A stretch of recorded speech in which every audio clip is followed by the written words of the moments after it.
انہوں نے اللہ کا شکر ادا کیا کہ جو علم اللہ نے ان کو سکھایا اس پہ انہوں نے اللہ کا شکر ادا کیا. ورنہ اگر آج آپ دیکھیں تو بڑے بڑے علماء ان ڈریمز کی مخالفت کیوں کر رہے ہیں؟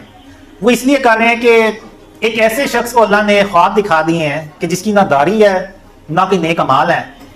تو یہ چیز ان سے جو ہے نا وہ آپ کہہ لیں کہ ہضم ہی نہیں ہو رہی. تو اب یہاں پہ اگر کوئی بادشاہ ہے یا کچھ اور ہے تو وہ تو یعنی ان لوگوں کی طرح کہ کوئی ہوتا تو وہ تو یہ کہتا کہ یہ تو میری بادشاہت کو چیلنج کر دیا ہے، یہ تو کل کو اپنی سلطنت بنا لے گا اور یہ کر لے گا. لیکن سلیمان علیہ السلام نے اللہ کا شکر ادا کیا. تو ہمیں اللہ کے نبیوں سے سیکھنا چاہیے، ان کی سنت سے، کہ جب ان کے دور میں بھی ایسے واقعات ہوتے تو وہ اللہ کا شکر ادا کرتے تھے، نہ کہ کوئی کینہ اور بغض رکھتے تھے. ان علماء کو بھی جب پتہ چلا ان ڈریمز کا تو وہ انہیں اللہ کا شکر ادا کرنا چاہیے تھا کہ اللہ نے جو علم ان کو عطا کیا وہ اسی میں خوش ہیں. لیکن وہ انہوں نے پتہ نہیں عجیب عجیب باتیں کرنا شروع کر دیں.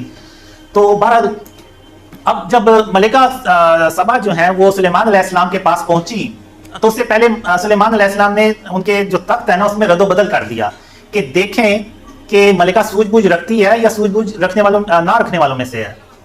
تو جب ملکہ سبا وہاں پہنچی تو سلیمان علیہ السلام نے کہا کہ کیا آپ کا تخت بھی ایسا ہی ہے؟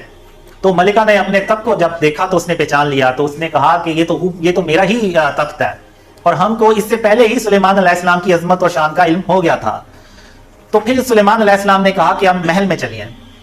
تو جب وہ محل میں گئی تو محل کا جو فرش تھا نا اس کو پانی کا ہوس سمجھا، یعنی پانی کا تالاب سمجھا.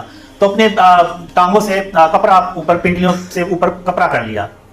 تو سلیمان علیہ السلام نے کہا کہ یہ ایسا محل ہے جس کے نیچے بھی شیشے جڑے ہوئے ہیں.